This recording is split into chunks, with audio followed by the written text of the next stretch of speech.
હવે ગ્રિફિથનું રૂપાંતરણ અહીંયા સિદ્ધાંત તો જે ક્રેકર, મેન્ડલ હતો, સટન હતો, મોર્ગન હતો, આવા બધા વૈજ્ઞાનિકો છે એની જે શોધ હતી એના દ્વારા એવું જ સ્પષ્ટ થયું કે જે મોટાભાગના જે કોષો છે એમાં જે રંગસૂત્રો ધરાવે છે, મોટાભાગના કોષોમાં જે કોષ કેન્દ્ર છે રંગસૂત્રો ધરાવે છે, પણ જે માહિતી આપણને મળી શકતી નથી.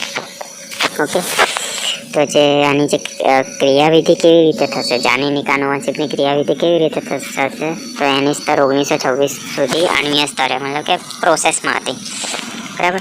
તો આ જે ગ્રિફિથ હતો એને 1928માં આ જે ન્યુમોકોસ બેક્ટેરિયા એના દ્વારા શ્રેણીબદ્ધ પ્રયોગો કર્યા, બરાબર, બહુ બધા પ્રયોગો કર્યા, બહુ બધા.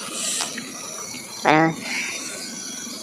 તો જ્યારે જે સ્ટ્રેપ્ટોકોક્સ ન્યુમોની જે બેક્ટેરિયા સંવર્ધન પ્લેટ પર જે વૃદ્ધિ કરશે, મતલબ કે આગળ વધશે, ત્યારે જે લીસી ચળકતી જે કોષોની વસાહત, જ્યારે કેટલીક ખરબચડી લીસી જે હશે એ ખરબચડી વસાહત બની જશે.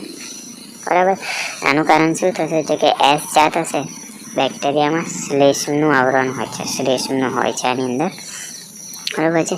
જ્યારે આરમાં આવું નથી હોતું, એસમાં હોય છે અને આરમાં નથી હોતું. જ્યારે જે ઉંદર છે એને એસ વડે ચેપગ્રસ્ત કરવામાં આવ્યું, ઉંદરમાં આવ્યું, એસ વાળું નાખવામાં આવ્યું, ત્યારે એમાં ન્યુમોનિયા થઈ ગયો તેમને અને એ મરી ગયા. બરાબર છે. પરંતુ એમાં આર વાળું નાખ્યું ત્યારે ન્યુમોનિયા એમને ના થયો. એસમાં શું થયું, એસ નાખ્યો ત્યારે ઉંદર મરી જાય, આર નાખ્યું ત્યારે ઉંદર જીવતા રહ્યા. સિમ્પલ. ઓકે. હવે ગ્રિફિથે શું કર્યું, બેક્ટેરિયાને ગરમ કરીને મૃત કર્યા, મારી નાખ્યા. એને શું કર્યું કે ગરમ કરવાથી જે એસ બેક્ટેરિયા છે એ ઉંદરમાં નાખી દઈએ તો ઉંદરનું મૃત્યુ થતું નથી. પહેલાં શું હતું કે ઉંદરમાં એસ નાખીએ તો ઉંદર મરી જાય છે, પણ આ ભાઈએ શું કર્યું, ઉંદરમાં પહેલાં ગરમ કર્યું, ગરમ કરીને એસવાળું નાખ્યું તો એનું મૃત્યુ નથી થતું. બરાબર. હવે જે ગરમીથી જે મૃત કરેલ જે એસવાળું હતું ને અને જીવંત આર જે જીવતો હતો એમાં ઉંદરમાં નાખ્યું, એ બંને ભેગા કરીને નાખ્યું તો ઉંદર મરતા હતા. બરાબર છે. તો આ જે મરેલા ઉંદર હતો તેઓએ જીવંત એસ બેક્ટેરિયા પ્રાપ્ત કર્યા. મતલબ કે જે મૃત એસ હતા અને જે જીવતા જે આર હતા એ બેને મિક્સ કરીને આપણે ઉંદરમાં નાખ્યા તો ઉંદર મરી ગયા. બરાબર છે. આજે મૃત મરી ગયા ને એમાંથી આપણને શું મળ્યું, એસ બેક્ટેરિયા જીવતા મળ્યા.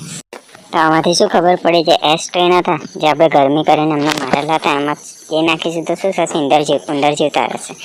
બરાબર છે.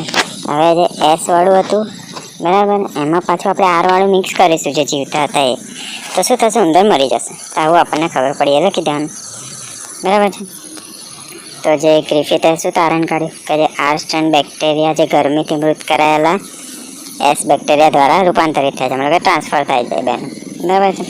રૂપાંતરણ સિદ્ધાંત શું કહે છે કે જે કોઈ રૂપાંતરણ તત્વ જે હોય છે કે જે મૃત એસમાંથી જે આરમાં જે વહન પામે છે જેના કારણે શું થશે, આર સ્ટ્રેન જે લીસા આવરણનું નિર્માણ કરે છે, તેથી તે ઝેરું બનતું જાય છે. બરાબર છે. જનીનિક દ્રવ્યના રૂપાંતરણથી જ આમ હોવાની શક્યતા જોવા મળે છે. અગર રૂપાંતર થાય એના દ્વારા જ આ જોવા મળે છે. ઓકે.